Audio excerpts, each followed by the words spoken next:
Committee members, we're calling on you to repeal Louisiana's unconstitutional creationism law. And I'm going to make a prediction. The Louisiana Science Education Act, Louisiana's creationism law, may not be repealed today, but I'm going to make a much more important prediction. The Louisiana Science Education Act will be repealed. It's an embarrassment to our state, to our country, and to our education system, and my generation will not allow it to stand. The children and grandchildren of the members of this committee will not tolerate willful ignorance of science as represented by the Louisiana Science Education Act and teaching creationism. Eventually, the side of science, the side of progress, of the future, of truth and justice will win. The Louisiana Science Education Act will be repealed, and my generation will keep fighting until it is. Louisiana's destiny will be shaped by our embrace of science and technology. We need science to protect our coast, to create new energy and technology jobs, to expand our biotech industry in New Orleans, Baton Rouge, and Shreveport. We should repeal the Louisiana Science Education Act sooner rather than later. Senator Pell, last year you asked me to bring you one example of creationism being taught in Louisiana schools. This spring, our worst fears were confirmed. And here's your example. Senator Peterson read part of this quote, but I'm going to reread it. So the ACLU filed suit against the Sabine Parish School Board because they were discriminating against a Buddhist student named C.C. Lane.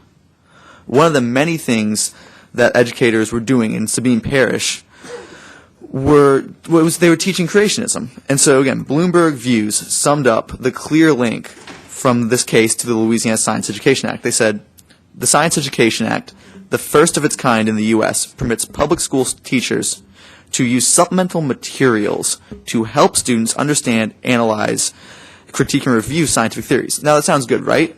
But in reality, it provides a loophole for teaching creationism and challenging scientific theories such as evolution and the Big Bang. Governor Bobby Jindals even said he approves of teaching creationism. With C.C. Lane's suit, now C.C. Lane is a kid who was discriminated against and taught creationism. With C.C. Lane's suit, legislators can no longer pretend this law was innocuous. And that's what the Bloomberg editorial page said.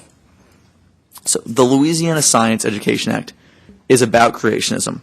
My friend Senator Nevers, who was just here, said it himself. He sponsored the law, and he said he sponsored it, quote, because the scientific data related to creationism should be discussed when dealing with Darwin's theory.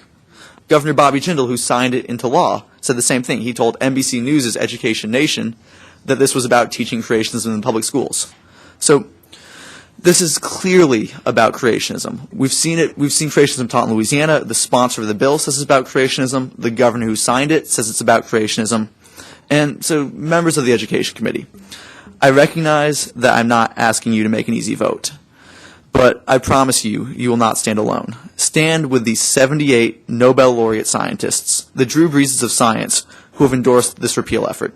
Stand with the American Association for the Advancement of Science, the American Institute for Biological Sciences, the American Society for Cell Biology, the Society for the Study of Evolution, the Society of Systematic Biology, the American Society of Naturalists, the Society of Vertebrate Paleontology, the American Society for Biochemistry and Molecular Biology. Collectively, these societies represent tens of millions of scientists in Louisiana and the world who are all standing behind you if you vote to repeal this law. Stand with the Louisiana Science Teachers Association, who called this law a dramatic step backwards. Stand with the Louisiana Association of Biology Educators and the National Association of Biology Teachers. Stand with the Thomas Fordham Institute, which called the law a devastating flaw. And stand with our religious leaders. Tens of thousands of clergy members, part of the Clergy Letter Project, have called for the repeal of this creationism law. And as Senator Peterson said, stand with Pope John Paul, who said there is no conflict between evolution and the doctrine of faith. Stand with the New Orleans City Council, the Baton Rouge Advocate, the Orleans Parish School Board. Stand with the tens of thousands of students, teachers, scientists, and citizens who have called and emailed you and signed petitions asking for only evolution to be taught in Louisiana schools. The Louisiana Science Education Act will be repealed because my generations and the generations to come after me will not be afraid to stand up for science. Committee members, when your grandchildren ask you whether you are on the side of science, the side that put a man on the moon, the side that revolutionized agriculture and medicine, the side that will cure cancer, Do you want to tell them that you didn't vote to repeal a law that encourages teachers to tell their students the earth is 10,000 years old? When your great-granddaughter or grandson opens their Louisiana history book in their 8th grade classroom, I remember that book pretty well. When they open that book, do you want them to read that their great-grandparent voted in support of Louisiana's creationism law? The Louisiana Science Education Act will be repealed. Stand with us on the side of the scientists, on the side of the Nobel laureates, on the side of the students, and on the side of the future. I want you to look into your soul and decide. Decide if you have the courage to be on the right side of history. Thank you so much for letting me appear before you to present this important information on the repeal of Louisiana's creationism law. I hope you vote in support, and I'll let Jim take over.